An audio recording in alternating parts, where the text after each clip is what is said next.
Lights, camera, action! Good morning, everyone, and our topic for today is all about the love and justice framework, globalization, and pluralism. So, by the way, we are the group BTS, and my co-reporter are Rico Dumugoy, Charino Lingling, Jake Flores, and John Art.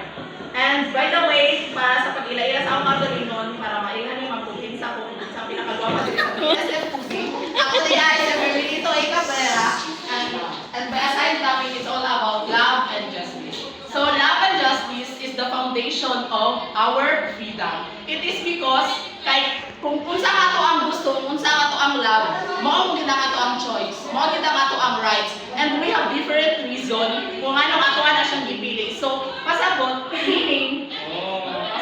meaning, paano siya? Wala siya, kung unsa imong gusto, wala siya makabot anak kundi ang imo halang awgalingon. So, love is often considered as a partial, even blind sentiment that underlies on the personal relationships. Its basic value governing private life. Yes, private life, it is because kay ikaw naman dyan ang makabuot ang decision. Dili man pwede mag-decide ang ubang tao para lang imuha ng pili kanang butang or something na ilaw na nimo siya kay gusto sa imong parents, dili ko na siya pwede. So, di ba, kana mga scenarios, makita ba nato na sa mga movies, which is medyo tinuod siya kay naamay mga nahitabo na pud ng mga anak, but in the same time, English, murag dili ko na siya, murag dalag sarap na siya na mahitabo na naay magbuot sa imong kaugalingon kay first and foremost, ikaw maging sa imong kaugalingon yun ang mag-decide. So, committing to a love ethics goes to look closely at the choice we make, both big and small, as well as the relationship with the other people. So, bisan kung sa pa na siya kadako or kagamay na butang, kung imuha jud ta decision, imuha jud na. Kung bisan ma-fail pa ka anak, dili man imo masagad ang uban, kay failure man na sa imong kaugalingon. So, a love ethics invites us to do self-reflection, not from a place of fear or shame, but instead of a place of love. Shame na siya, nakulang lang. So, self-reflection siya, kay nga no, di ba kung mag-decide ka sa isa kabutang, naaraw na sa atong huna-huna, nga maghuna-huna ta, sa atong huna-hunaon, kay dapat na maghuna-hunaon natin ang huna-huna sa uban, ay para makachap na to ang huna-huna nila na dapat na to huna-hunaon. Ay, para di ka mahunawat kung sa'yo nag-huna-huna. Para, so, di ba self-reflection, dapat i-analyze nato daan ang kung sa'y amay ka na ganing mahitabo. Kay what if, kanang gi-pursue na nimo siya mabutang, pero di ay to kanang ikadawat dahil sa inyong tanan, di ba? Or ikadawat sa inyong kaugalingon. Or, bisan ikaw lang nabuhat anak, pero naapil pa ang upanog ka ng kadaot. So, justice on the other hand is supposed to be the basic value governing our public life. So, balik-balik na siya, mauna dito bang ipakikon ako. Justice means giving each other's person what he or she deserves, or in more traditional term, giving each other person his or her due. No? Ang justice mang yun, mo man yun ni magkuhan sa rights nimo, masay tawag aning, kung masakit ang tinuod na justice, can you define justice, everyone? Can someone define justice, Maker? Ako? Sa dalang justice,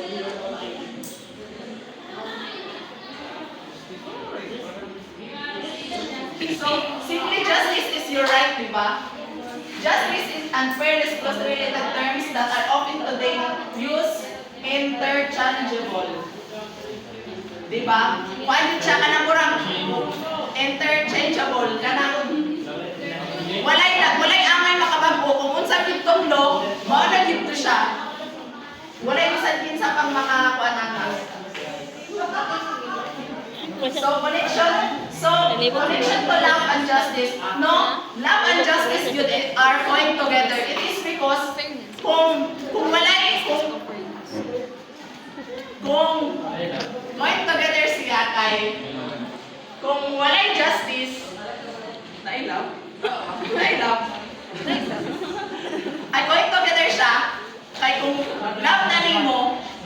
Tagani mo justice. Nakita siya yung meaning sa people need to be loved and to be able to love at least sometimes and to some degree in order to live sufficiently good lives. Love is a matter of justice. Ako pa rin eh.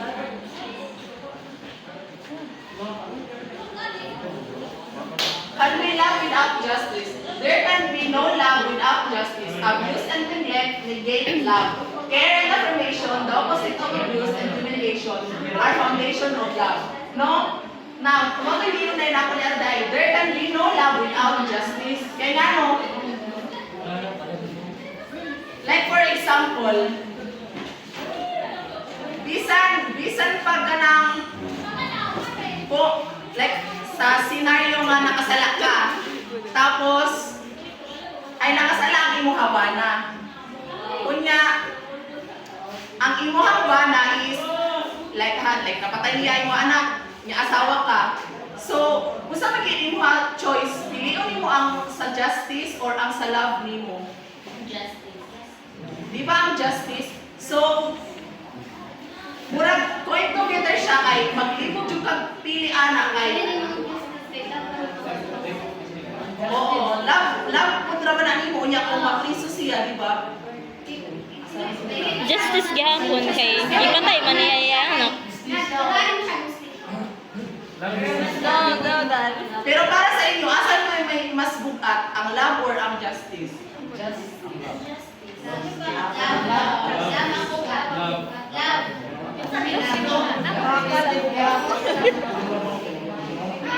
Although nakasala, pero kailangan mo yung Tanaw, kung makasala siya, unya love mo siya, saan mo na ninyo?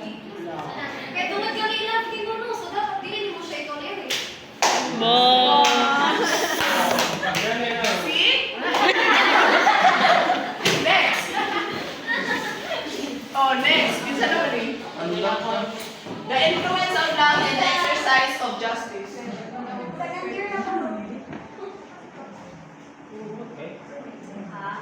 Minsan na, tingnan mo. Dito. Love unites the citizen of distinct political community, binding them together with care for both of individual and common good. It embodies, imbues them with devotion to the constitutional order which they subject themselves. It burdens them with fealty to those who bear political authority. Next reporter.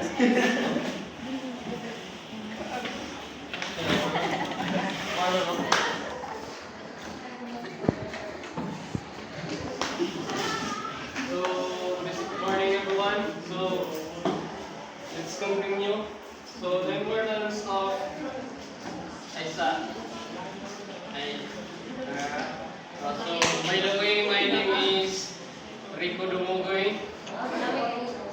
So, let's continue. Importance of justice in ethics.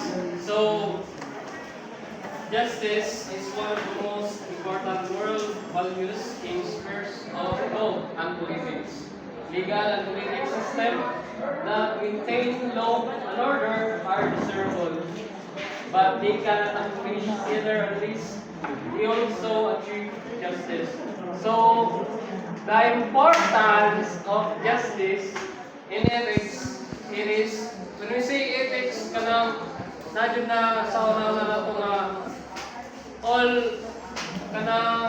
all of attitude, moral nga mga actions or behaviors. So the importance of justice in ethics, so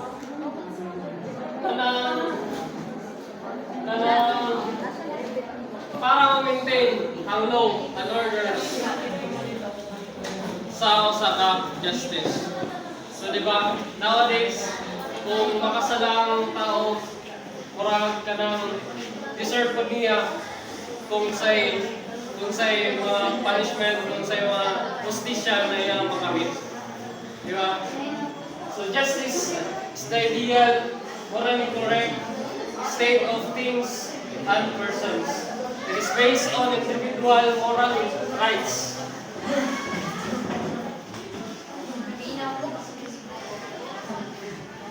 Justice can be handled in three subcategories, in which distributive, retributive, and compensatory justice.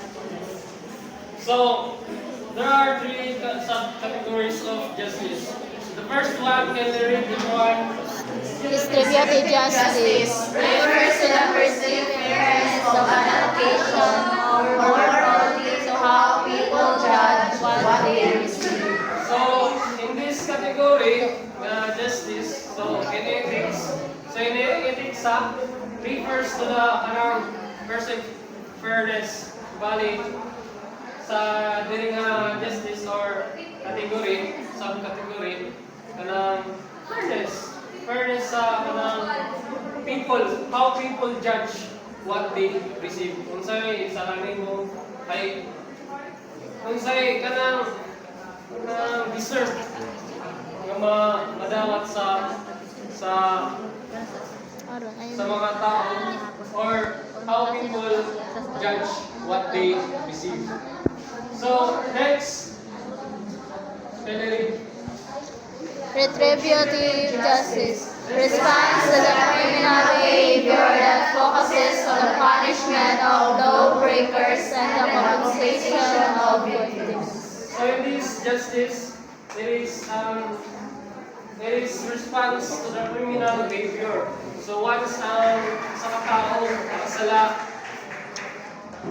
mag-tackle, mag-state, unsay ang mga punishments, unsay ang mga lalakis na mga di ba? Pwede naman na yun.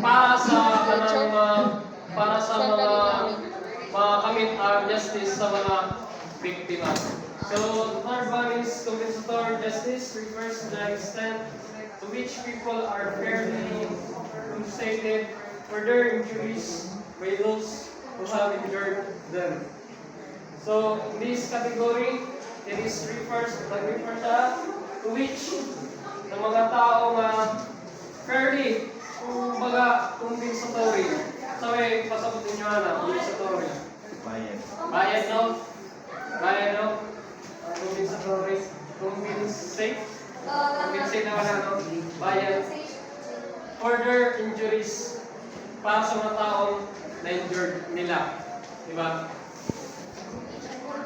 So, let's move on to the sixth fundamental principle of justice. So, the first one is love only is always good. So, these actions are only good if they help humans showing love for one another, and they are bad if they hurt people. So, it is very understandable, no? Makabuhat ka maayo, parang sa imo maayo po. Pero kung makabuhat ka dautan, ang parang sa mga people sa imo bad person ka.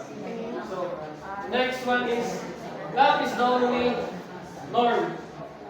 So, in this fundamental, the basis of every Christian decision should be love, nothing else. So, norm. When we say norm sa kanina, guidelines na para nyo. Is ka nang naandan. Or from the word kanang norm or basis. Or dira as Christian ba yan? Kung once na Christian ta, di ba? Ang love ang magpababaw para walay samok mga kuan, di ba? Next one is love and justice are the same, and love is justice distributed. So, love and justice cannot be separated. So, in this fundamental, ang love o ang justice really mag-separate. Kaya nga naman, any idea?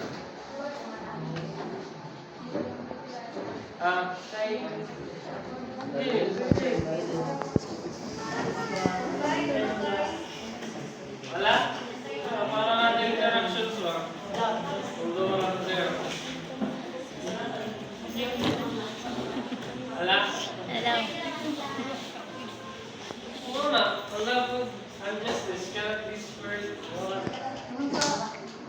So, the next order, I will give the floor to Manila.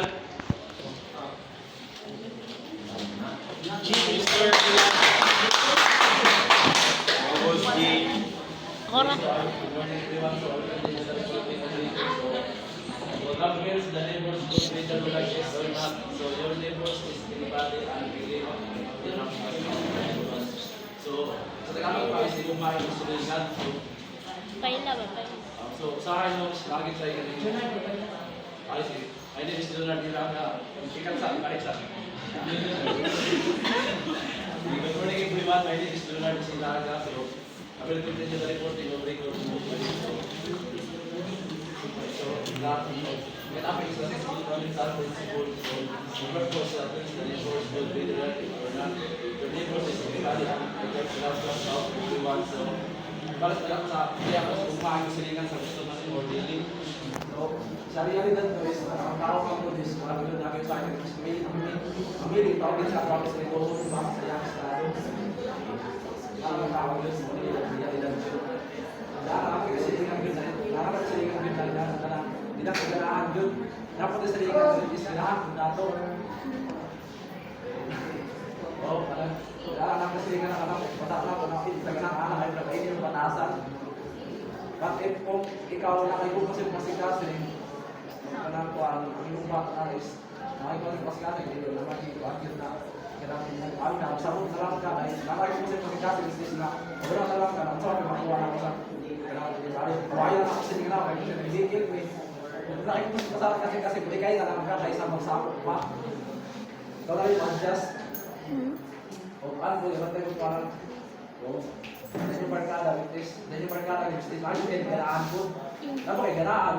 At depende mo muna kung sa'yo naman kayo na ikaw gaganahan kasi mga amigo kayo kung kayo barkao niya. Paano ba, wala ka tayo lang paano, ano maaala kayo lang nalang ng beneficio sa iyaha. O, anak-anak ka. Kung wala kayo lang sa yung kasi, fiscal, karang tao is, wala kayo makuhaan. Ay, kung wala ka nagtanaw sa iyaha, kasi nasa iyaha, which is respeto, kaya kung siya, wala ka. So, love the old means, the old means when we give up a situation, one must consider that what we want the outcome to be and what we need to do has to be done. Kaya po, kasi parang kaya kung pilyado ka, na kayo mga anak, so, iba na naman sa konsultasyon sa mga anak, kasi nakaiba rin buwan ng krimen. So, pag-mag-agreement, so ang resulta, may iso ka. So, kung wala kayo, huwag na sa mga anak yung ismat, hindi ka magmuna sa mangitabo. So, kayo papriso ka, ang anak yung ismabiyaan mo. So, ang parang problema, ang asawa din. Ngayon, malamang ka lang wala kayo. Ang inyong gano'n ay mapagaling mo. Baka na doon na sa inyong pamilya. Kaya na ka ba? Kung kayo labis, magano lagi ka lang yun. So, wala. So, number 6, love this rider and give something like your own vision and category. Ito na just this unfairness promoting ng pumundol as a moral framework. Okay, kaya po. So, kaya po, di ba yung masing kasi kung paano kung ka, ang mga magiging ka na kaya out na may tabo. So, sa karon, di ba sa karon presentasyon, ay nakakapamigil mo doon, nakakaaway doon, is pagkabawal mo kayo sa uwi mo, kasi maaway na lang mo. Nagbubugid ko. Ano rin mo pinagsinay, ikaw na makikailan mo kaisog hindi mo. Wala ko kung saan isog tayo. Paano mo kalabaw mo kaisog, wala ka rin mo pagaling mo. Okay, please.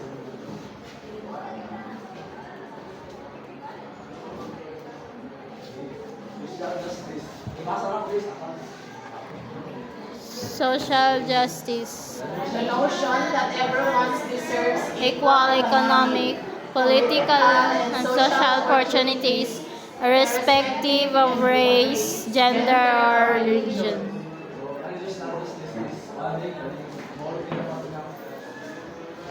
Sa religion ng tao is kakaibat ka is hindi mo pala sa religion. Ikaw paano ka nakapagpus ka ng mga naman nakakawal sa mga nakakawal ka na ulit. Tapos ikaw, kabalok sa mga na ang religion mo tapikan is ang isang maglalis na naman mo. Okay? Paano ba? Ay, alas mo, kung ikaw nga, paano ka, kabalo na mo kamuha, awin mo niya din. So, ikaw, yung mga kwasi, isipin mo mga pagkiyang sa ilang religion, sa ipagkawal niya, isipin mo na natin mo kayo. Di mo magsinabot, kaya yung religion, ang parang, kasi bakit naman mo. So, nga ang resulta, bali, maglalis mo, inisip mo, ako isakto, ano kayo nagsalita yun. Kasi natin,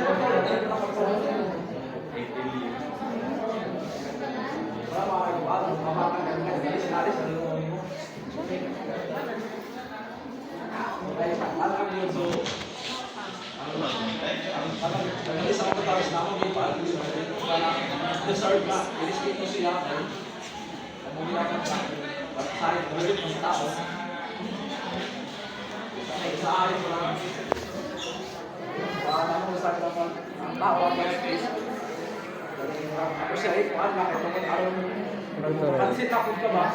Balik mo karang tao mo, i-underestimate ako nimo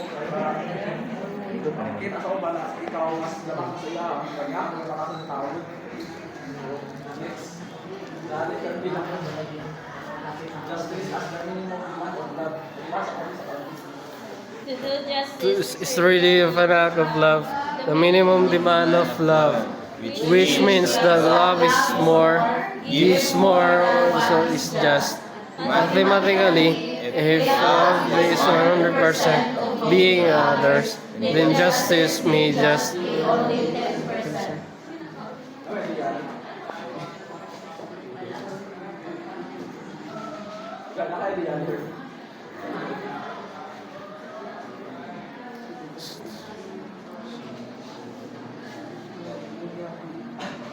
So, ingon na diya. Bali mo do justice is really to and love. Bali sa mga scenario o malaigit ang love. Bali Ang justice is just a minimum of love, meaning just a requirement sa love siya ang justice. And then, if it says here nga, if 100% ang love, then justice is maybe only 10%. So, only kanang feel lang siya sa gap sa love ba? Mga siya.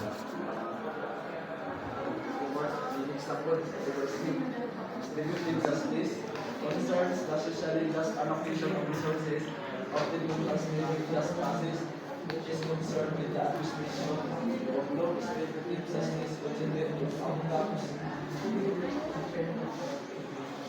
So, kani distributive justice is ang pagpapalakang is mayroon kami sa pag-iakunin para sa ang sabulan is bali ang bawat justice dapat na ay saan ka lang kanya-kanyang libro kaya wala pantay-pantay na lang ba wala ikon makiro dapat wala ikon na tuwan wala palabiho dapat ako ba na ako wala libro ako ba na it is marag-advert sa uban marag kayo mo kaning dili pantay-pantay ba Ayun na. Ala ka. Kapakano guys. So, good morning each and everyone. So, I introduce myself. My name is Flores Boyas. So, I can continue the reports of my co-reporters.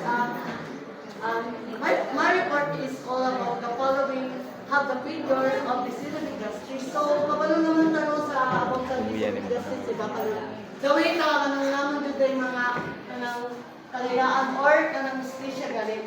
So, kanina ko ang topic. Illegal terrorism.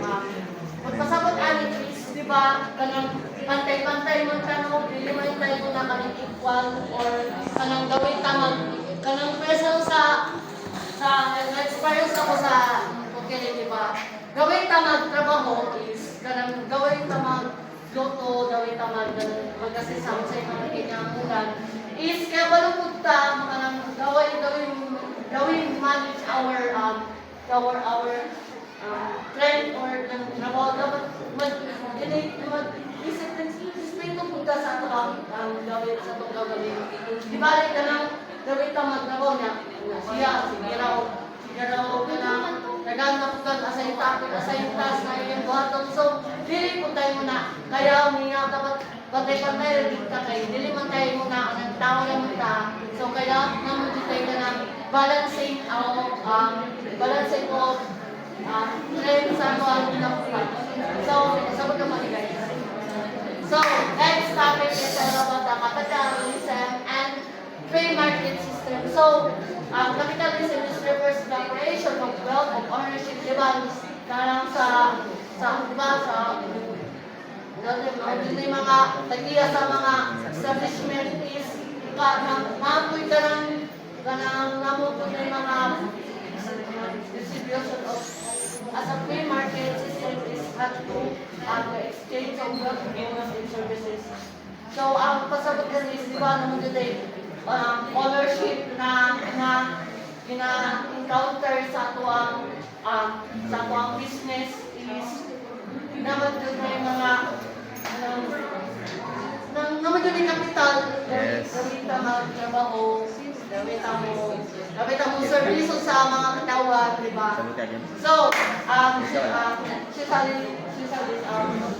the follow of rules and each according to ability to each according to his needs, di ba?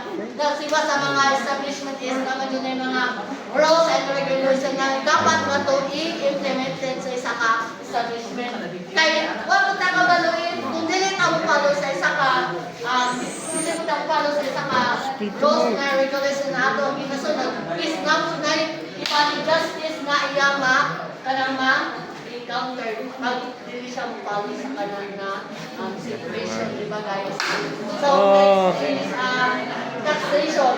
The impression of compulsory responsibility by part entities by the government on almost every country of the world. So, naman yun ay kanang taxation, kanang naman yun yung mga gawin mga batas na kanang pinabayad na, di ba, naman yun yung tax sa kanang mga establishment all over the world na exchanging of money na ato na encounter case. Diyan mag-face ang fellow of traders of Missouri business is kanang implemented po sa mga government sa pangalaatang so, next, number 5 is protection and preservation of public water. So, importante po din sa ito is nadun ang protection sa ito ganang gawin sa first, di ba, ganang sa ito ang environmental constitutions na pinasunod na ito, di ba? Ganang pesa nang binabawal ang pagpuputo sa mga endangered species sa mga kahoy o sa mga pagpatay sa mga endangered na mga animals like mga deer or any kind of animals na pwede maka-destroy sa tuwang sa mga biodiversity. So, kung gina-implemented yapon ang protection and preservation sa tuwang public welfare kay gamit mo na siya sa tuwang environment. So, wala to akong topic guys. Thank you sa grabe ka articulate.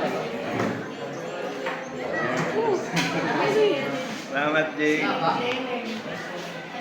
Wala.